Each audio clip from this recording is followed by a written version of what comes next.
Cuando vi el nombre de mi hermano en la pantalla del teléfono, pensé que era una de esas llamadas de cortesía que hacemos para mantener la ilusión de que seguimos siendo familia. Habían pasado casi 6 meses desde la última vez que hablamos, 6 meses desde que rechacé su propuesta de vender el negocio que construí durante 35 años, 6 meses de un silencio que olía a resentimiento. «Thomas, necesito verte», dijo su voz al otro lado de la línea. No había calidez, pero tampoco hostilidad, solo urgencia. «Es sobre mamá. Por favor, ven a cenar mañana. Tenemos que hablar de su tratamiento». Nuestra madre había fallecido hacía 3 años. Michael lo sabía tan bien como yo. Algo estaba mal, terriblemente mal. Aún así acepté, porque a pesar de todo, era mi hermano. El mismo niño con el que compartí una habitación de 10 metros cuadrados durante 15 años. El que me ayudó a cargar las cajas cuando abrí mi primera tienda de reparación de electrodomésticos. El que lloró en mi hombro el día que su primera empresa quebró y perdió todo. ¿En qué momento nos convertimos en extraños? La respuesta, como descubriría esa noche, era más simple y más dolorosa de lo que imaginaba. Nos convertimos en extraños el día en que mi negocio comenzó a valer millones y el suyo siguió valiendo nada. Llegué a su casa en Scottsdale a las 7 de la tarde. Era una de esas residencias que intentan impresionar, pero solo logran parecer pretenciosas. Todo vidrio y acero, como si la calidez fuera un defecto arquitectónico. Estacioné mi camioneta frente a la entrada, al lado de su Mercedes nuevo. Me pregunté cómo lo había pagado. Su última empresa de consultoría apenas sobrevivía, según me había contado Sara, mi cuñada, en nuestra última conversación telefónica hace meses. Caminé hacia la puerta principal, ajustándome la camisa. A mis 62 años, todavía me ponía nervioso visitar a mi hermano menor, como si tuviera que demostrar algo, como si mis manos callosas y mi espalda encorvada fueran motivo de vergüenza frente a sus títulos universitarios y sus trajes italianos. Antes de que pudiera tocar el timbre, la puerta se abrió. Pero no era Michael quien estaba ahí. Era Carmen, su ama de llaves, una mujer salvadoreña de unos 50 años que trabajaba para él desde hacía una década. Había conocido a Carmen en varias reuniones familiares. Siempre amable, siempre discreta. El tipo de persona que nota todo pero dice poco. Esta vez era diferente. Su rostro estaba pálido. Sus manos temblaban mientras sostenía el picaporte. Me miró directamente a los ojos, algo que nunca había hecho antes, y lo que vi ahí me heló la sangre. No era miedo, era terror. «Señor Thomas», susurró, mirando rápidamente hacia atrás, hacia el interior de la casa. «Por favor, no entre. Váyase. Váyase ahora». Me tomó del brazo con una fuerza sorprendente para alguien de su estatura. Sus dedos se clavaron en mi piel a través de la tela de la camisa. «¿Qué, Carmen? ¿Qué está pasando? No hay tiempo para explicar. Solo váyase. Rápido. Por favor, confíe en mí». Escuché pasos acercándose desde el interior. Voces. La de Michael, grave y tranquila. Y otra que no reconocí de inmediato. Carmen me empujó suavemente hacia atrás, hacia el camino de entrada. «Su hermano. Él no es quien usted cree. Ya no». Entonces apareció Michael en el recibidor, con una sonrisa que no llegaba a sus ojos. «Thomas, ¿ya llegaste?» «Carmen, ¿por qué no has dejado pasar a mi hermano?» Me quedé paralizado en el escalón, mirando entre Carmen y Michael. La ama de llaves dio un paso atrás, bajando la cabeza, convirtiéndose nuevamente en la empleada invisible. Pero cuando Michael no miraba, ella movió los labios sin emitir sonido. 2 palabras que leí con claridad perfecta. «Corra, ahora». Y corrí. No sé qué fuerza me impulsó a hacerle caso. Quizás fue la desesperación en sus ojos. Quizás fue el instinto que uno desarrolla después de 6 décadas viviendo. O quizás fue simplemente que, en el fondo, ya sabía que algo no estaba bien. Que esa llamada después de meses de silencio, esa invitación repentina, esa mención a nuestra madre muerta, nada de eso era casualidad. «Thomas, ¿a dónde vas?», escuché gritar a Michael detrás de mí. No me detuve. Llegué a mi camioneta, metí la llave en la ignición con manos temblorosas y arranqué. En el espejo retrovisor vi a Michael en la entrada, con el teléfono en la oreja, mirándome partir. Su expresión ya no era de preocupación fraternal, era de furia. Conduje 3 calles más allá y estacioné en un área residencial oscura, bajo la sombra de un árbol de mezquite. Mi corazón latía tan fuerte que podía sentirlo en mi garganta. Mis manos no dejaban de temblar. ¿Qué demonios acababa de pasar? Tomé mi teléfono y marqué el número de Carmen. Lo había guardado años atrás, cuando ella me pidió ayuda para reparar un horno de su iglesia. Sonó 4 veces antes de que contestara. «Señor Thomas». Su voz era apenas un susurro. «Carmen, por favor, dime qué está pasando». Hubo un silencio largo, tan largo que pensé que había colgado. «No puedo hablar ahora. Ellos están aquí, pero necesito que sepa algo». Esta tarde, mientras limpiaba el estudio del señor Michael, escuché una conversación. Él estaba con la señora Sarah y un hombre que no conocía, un abogado, creo, y hablaban de usted, de su testamento, de cómo hacer que pareciera un accidente. El mundo se detuvo. Las palabras no tenían sentido, no podían tenerlo. ¿Un accidente? La cena de esta noche no era solo una cena, señor Thomas. Tenían algo planeado, algo en la comida, creo. El abogado mencionó algo sobre píldoras, sobre su corazón, sobre hacer que pareciera natural para un hombre de su edad, con su historial de presión alta. Dijeron que después de la autopsia, después del funeral, todo sería de ellos. La empresa, las propiedades, todo. Sentí que el aire abandonaba mis pulmones. Eso es imposible. Michael es mi hermano. Crecimos juntos. Él no podría. El dinero cambia a las personas, señor, y su hermano tiene muchas deudas. Deudas que usted no conoce. El señor Michael está desesperado, y la desesperación hace que la gente cruce líneas que nunca pensó cruzar. Colgó antes de que pudiera responder. Me quedé sentado en mi camioneta, mirando las luces de las casas a mi alrededor, familias cenando juntas, niños haciendo tareas, personas viviendo vidas normales donde los hermanos no planean asesinar hermanos. ¿Cómo había llegado a esto? Pensé en mi padre, muerto hacía 20 años, un hombre callado que trabajó toda su vida como mecánico y que nunca tuvo más de $1000 en su cuenta bancaria. Nos enseñó que la familia era lo único que importaba, que el dinero venía y se iba, pero la sangre permanecía. Qué equivocado estaba. Conduje de regreso a mi casa en Phoenix, una modesta residencia de 3 habitaciones que compré hace 30 años. Nunca me mudé a algo más grande. ¿Para qué? Vivía solo desde que Patricia, mi esposa, murió hace 5 años de cáncer. Mis 2 hijos vivían en otros estados, ocupados con sus propias vidas. La casa grande solo me habría hecho sentir más solo. Esa noche no dormí. Me senté en mi estudio, rodeado de facturas, contratos y fotografías de una vida que de repente parecía frágil como el vidrio. En una de esas fotos, Michael y yo teníamos 7 y 5 años respectivamente. Estábamos en el patio trasero de nuestra casa de infancia, cubiertos de lodo, riendo.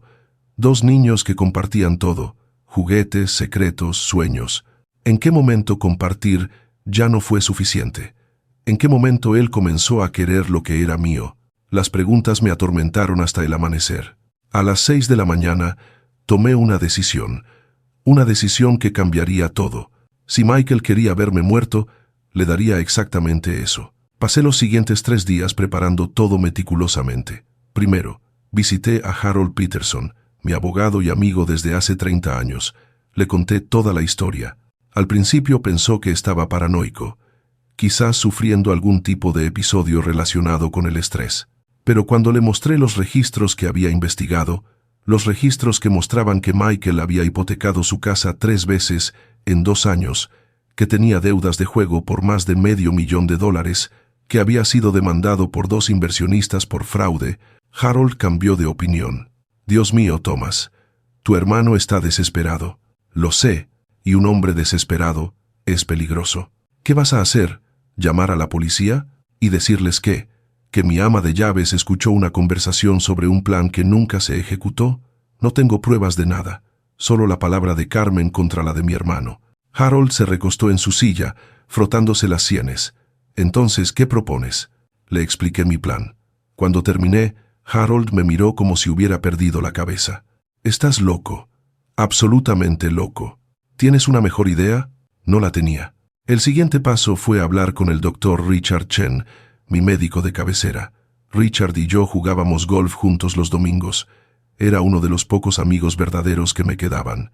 «Necesito que me hagas un favor», le dije en su consultorio, después de horas. «Un favor que va más allá de la medicina». Le conté todo. Richard escuchó en silencio, sus dedos entrelazados sobre el escritorio, su expresión volviéndose cada vez más sombría. «¿Quieres que falsifique un certificado de defunción?», dijo finalmente. «Sí, eso es ilegal. Podría perder mi licencia, ir a prisión, lo sé. Y por eso solo te lo pediría si fuera absolutamente necesario. Richard, mi hermano quiere matarme. Y si no hago algo, si no descubro hasta dónde está dispuesto a llegar, no solo estaré en peligro yo. Piensa en Carmen. Ella es testigo. ¿Crees que Michael la dejará viva después de esto?» Richard cerró los ojos. Cuando los abrió, vi que había tomado una decisión. «Necesitaremos a alguien más. Alguien de la morgue. Tengo un contacto». Era mentira. No tenía ningún contacto, pero el dinero abre puertas que la moral mantiene cerradas. Y yo tenía suficiente dinero. 3 días después, Thomas Mitchell, empresario de 62 años, fundador de Mitchell Electronics, padre de 2, hermano de 1, murió de un infarto masivo mientras dormía en su casa de Phoenix, Arizona. La muerte fue descubierta por su jardinero, el señor López, quien llamó al 911 a las 8 de la mañana. Los paramédicos llegaron en 14 minutos. Fue declarado muerto en la escena. El cuerpo fue trasladado a la morgue del condado de Maricopa. Todo estaba en los registros. Todo era oficial. Todo era mentira. El cuerpo en la morgue no era mío. Era el de un indigente sin identificar que había muerto 3 días antes de sobredosis. Un hombre de complexión similar, edad aproximada, sin familia que lo reclamara. El personal de la morgue que participó en el intercambio recibió $30,000 cada uno. El Dr. Chen falsificó el certificado de defunción. Harold se encargó de los aspectos legales. Y yo me convertí en un fantasma. Me instalé en un pequeño hotel en Tempe, registrado bajo el nombre de James Sullivan. Pagué en efectivo. Nadie me conocía ahí. Nadie me buscaba. Para el mundo, Thomas Mitchell estaba muerto. Ahora comenzaba la parte más difícil: observar, esperar, ver quién era realmente mi hermano cuando pensaba que yo ya no estaba. El funeral se realizó 5 días después de mi supuesta muerte. Harold me mantuvo informado de cada detalle. Hubo 143 personas. Mis hijos volaron desde Boston y Seattle, mis primos de Tucson, amigos de la industria, empleados de mi empresa, y por supuesto Michael. Harold me envió un video que alguien grabó discretamente. Lo vi esa noche en mi habitación de hotel, con las cortinas cerradas y el volumen al mínimo. Michael estaba de pie junto al ataúd, vestido con un traje negro impecable. Su rostro era una máscara de dolor perfectamente calibrada, lágrimas que parecían reales, voz quebrada al hablar sobre su hermano mayor, su mentor, su mejor amigo. «Thomas era más que mi hermano», dijo, secándose los ojos. «Era mi héroe, el hombre que me enseñó que con trabajo duro y determinación todo es posible. Lo voy a extrañar cada día por el resto de mi vida. Fue una actuación magistral, y fue lo más doloroso que he visto en mi vida. Porque durante una fracción de segundo, durante un microsegundo que las cámaras apenas captaron, cuando Michael pensó que nadie lo miraba, su expresión cambió, y lo que vi ahí no fue dolor, fue alivio. Esa noche lloré por primera vez desde la muerte de Patricia. Lloré no por mi propia muerte simulada, sino por la muerte real de algo mucho más importante, la ilusión de que todavía tenía un hermano. Los siguientes días fueron una clase magistral en traición humana. Harold me informaba de todo, de cómo Michael inmediatamente contrató a un grupo de abogados para impugnar mi testamento, de cómo argumentó que yo no estaba en mis cabales en los últimos meses, que mostraba signos de demencia, que cualquier cambio reciente en mi testamento era inválido. El problema para Michael era que mi testamento no había cambiado. Yo había dejado el 40% de mi fortuna a mis hijos, el 20% a varias organizaciones benéficas y el 40% restante, incluyendo el control de la empresa, a mi hermano. Debería haber sido suficiente. 40% de una fortuna de $25 millones, $10 millones, suficiente para pagar todas sus deudas y vivir cómodamente por el resto de su vida. Pero para un hombre como Michael, un hombre consumido por la envidia y el resentimiento, nunca sería suficiente. Porque no se trataba solo del dinero, se trataba de ganar, de finalmente ser mejor que su hermano mayor. Y 10 millones, cuando los otros 15 estaban repartidos entre sobrinos y extraños, no se sentía como una victoria, se sentía como otra derrota. 2 semanas después de mi funeral, Harold me llamó con noticias. «Tienes que escuchar esto», dijo. Su voz sonaba tensa. Me envió una grabación. Era de la oficina de Harold. Michael había ido a visitarlo para hablar sobre el testamento. Lo que Michael no sabía era que Harold, anticipando exactamente esto, había instalado cámaras y micrófonos ocultos. En la grabación, escuché a mi hermano hablar con una frialdad que me cortó la respiración. «Mire, Harold, seamos realistas. Thomas estaba solo. Sus hijos apenas lo visitaban. ¿Por qué deberían heredar todo cuando yo fui quien estuvo ahí? Yo fui quien lo apoyó, quien cenó con él, quien se preocupó». La risa de Harold fue seca. «Michael, no cenaste con tu hermano ni una sola vez en los últimos 6 meses. No hasta que lo invitaste la noche antes de su muerte». Hubo un silencio incómodo. Eso no es relevante. El punto es que ese testamento no refleja las verdaderas intenciones de Thomas. Él habría querido que yo tuviera más, que yo tuviera el control total. ¿Y tienes alguna prueba de eso? No necesito pruebas. Necesito que tú, como su abogado, reconozcas que él no estaba bien, que sus facultades estaban comprometidas. No puedo hacer eso porque no es verdad. La voz de Michael cambió. Se volvió más oscura, más peligrosa. «Harold, ambos sabemos que los testamentos pueden ser impugnados, litigados. Hay testigos que dirían que Thomas estaba confundido, paranoico. Carmen, por ejemplo. Ella podría testificar sobre su comportamiento errático. ¿Carmen? Ella vio cosas, escuchó cosas, y si fuera necesario, estoy seguro de que recordaría esos detalles en un tribunal. ¿Estás hablando de soborno o de amenazas? Estoy hablando de justicia, de obtener lo que me corresponde por derecho». La grabación terminó ahí. Me senté en la cama del hotel mirando el techo. Las piezas estaban cayendo en su lugar. Carmen no solo era un testigo inconveniente, era una amenaza activa que Michael necesitaba controlar, y si ella se negaba a cooperar. Tomé mi teléfono y marqué el número de Carmen. Sonó y sonó sin respuesta. Intenté 3 veces más. Nada. Llamé a Harold. «Necesito que envíes a alguien a la casa de Michael. Ahora. Que verifique que Carmen esté bien. Thomas, son las 11 de la noche. No me importa. Por favor». Harold suspiró pero aceptó. 2 horas después, me llamó de vuelta. Su voz era grave. «No está ahí. Michael dice que Carmen dejó el trabajo hace una semana, que volvió a El Salvador, que había una emergencia familiar. Eso es mentira. Ella no se iría sin avisarme». «Thomas, no puedes saber eso». «Sí puedo, porque la conozco, y porque si mi hermano es capaz de planear mi asesinato, es capaz de hacer lo que sea necesario para cubrir sus huellas». Pasé las siguientes 36 horas intentando localizar a Carmen. Llamé a la iglesia donde ella era voluntaria. Nadie la había visto.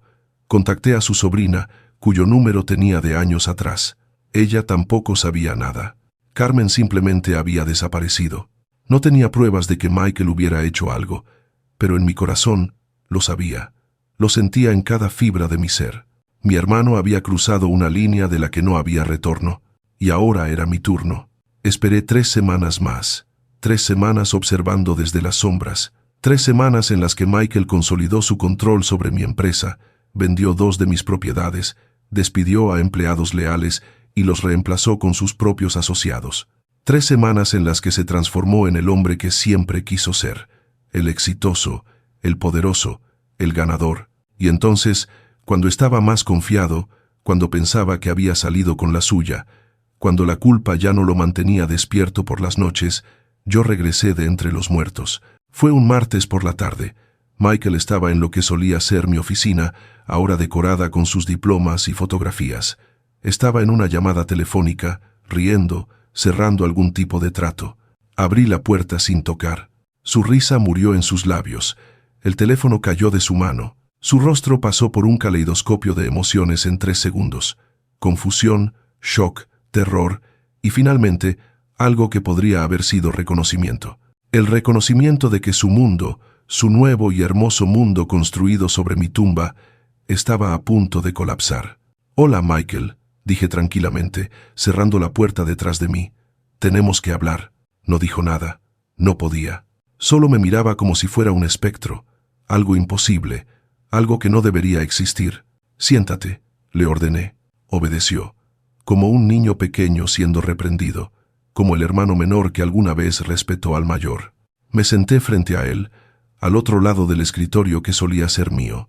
Entre nosotros había 35 años de historia, de recuerdos compartidos, de risas y peleas y reconciliaciones. Y ahora, al final, solo quedaba esto. Dos extraños mirándose a través de un abismo que el dinero había creado. «¿Cómo?», susurró finalmente. Su voz era rasposa, rota. «No importa cómo. Lo que importa es por qué. ¿Por qué, Michael? ¿Por qué no bastaba con lo que tenías? ¿Por qué necesitabas todo?» Cerró los ojos. Cuando los abrió, vi algo ahí que no esperaba. No era arrepentimiento, era ira. «Porque siempre fuiste tú», dijo, y su voz ganó fuerza con cada palabra. «Toda nuestra vida, siempre fuiste tú, el talentoso, el trabajador, el que tuvo éxito mientras yo fracasaba una y otra vez. ¿Sabes lo que es vivir a la sombra de alguien? Estar en cada reunión familiar sabiendo que todos te están comparando, que todos están pensando, pobrecito Michael, nunca será como Tomás, nunca te comparé contigo.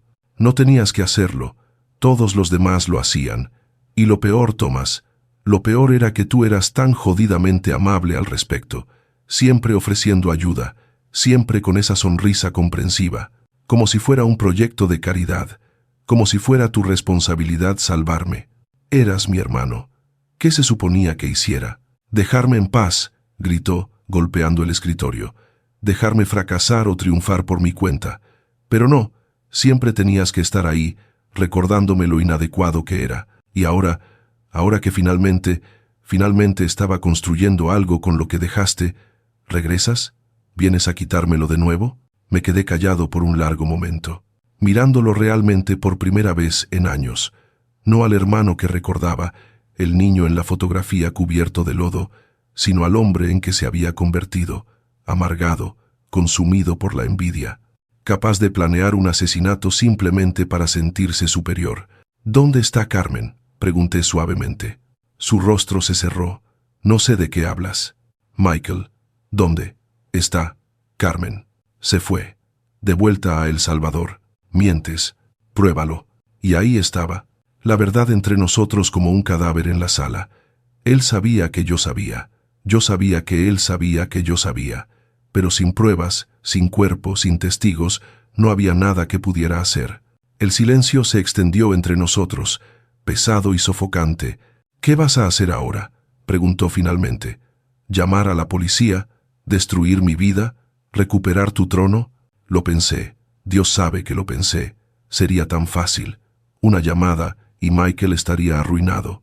El fraude del testamento. La posible implicación en la desaparición de Carmen tendría suficiente para destruirlo completamente. Pero entonces recordé algo que Patricia me dijo poco antes de morir. Estábamos en su habitación del hospital, sosteniendo su mano mientras la vida se escapaba lentamente. «El perdón no es para la persona que te lastimó», susurró. «Es para ti, para liberarte del veneno que cargar el odio pone en tu alma». No perdoné a Michael porque lo mereciera. Lo perdoné porque yo necesitaba hacerlo. «No voy a llamar a la policía», dije finalmente. Su rostro mostró sorpresa, luego sospecha. «Pero tampoco voy a quedarme. Voy a firmar todo a tu nombre. La empresa, las propiedades, todo. Es tuyo, Michael. Es lo que siempre quisiste. ¿Por qué harías eso? Porque estoy cansado. Cansado de pelear. Cansado de construir imperios que no significan nada. Cansado de tener un hermano que me odia más de lo que se ama a sí mismo». Me puse de pie. Era hora de irme. «Solo te pido una cosa. Si algún día encuentran a Carmen, si aparece sana y salva en El Salvador como dices, avísame, porque si no lo hace, Michael, si algo le pasó por ayudarme, entonces ese peso, esa culpa, no es mía, es tuya, y tendrás que vivir con ello cada día por el resto de tu vida». Salí de la oficina sin mirar atrás. Los meses siguientes fueron extraños. liberadores pero melancólicos. Firmé todos los documentos que Harold preparó, transfiriendo legalmente todo a Michael. Mis hijos estaban confundidos, pero aceptaron mi decisión. Papá siempre tuvo una relación complicada con el dinero, dijo mi hija Emma. Creo que está mejor así. Me mudé a una pequeña casa en Sedona, un lugar rodeado de rocas rojas y cielos infinitos. Conseguí un trabajo de medio tiempo en una tienda de reparación de aparatos electrónicos. El dueño, un tipo llamado Jorge, tenía mi edad. Compartíamos café por las tardes y hablábamos de béisbol y del clima. Nunca le conté quién era realmente. No importaba. Una tarde, 6 meses después de mi resurrección, recibí un correo. No tenía remitente, pero reconocí la letra de inmediato. Era de Carmen. Señor Thomas, estoy bien. Estoy en El Salvador con mi familia. Su hermano me pagó mucho dinero para irme y nunca volver. Me dijo que si hablaba, haría daño a mi sobrina. Tenía miedo, pero ahora estoy segura. Quiero que sepa que lo que hizo fue muy valiente. Y quiero que sepa que algunos vínculos de sangre no significan familia. Y algunas personas sin su sangre son más familia que cualquiera. Usted me enseñó eso. Cuídese. Dios lo bendiga. Lloré de alivio. Carmen estaba viva. Asustada, sobornada, pero viva. Esa noche, por primera vez en meses, dormí sin pesadillas. Ahora han pasado 2 años. Tengo 64. Sigo viviendo en Sedona. Sigo trabajando en la tienda de Jorge. Mis manos siguen callosas. Mi espalda sigue encorvada. Pero estoy en paz de una manera que nunca estuve cuando tenía millones. A veces pienso en Michael. Me pregunto si es feliz, si todo lo que obtuvo valió la pena lo que perdió, si los edificios y las cuentas bancarias llenan el vacío donde solía haber un hermano. No tengo esas respuestas, y he aprendido que está bien no tenerlas. Lo que sí sé es esto: el éxito no se mide en dólares o propiedades, se mide en las personas que llorarían genuinamente en tu funeral, en las manos que sostendrías mientras mueres, en las voces que recordarías con una sonrisa en tu último aliento. Por ese estándar, cuando finalmente llegue mi verdadera muerte, moriré más rico que nunca viví. Y Michael, a pesar de todo lo que ganó, morirá pobre. Esa es la justicia real. No la de los tribunales, no la de las herencias, sino la que realmente importa. La justicia de saber al final de todo quién realmente ganó y quién realmente perdió.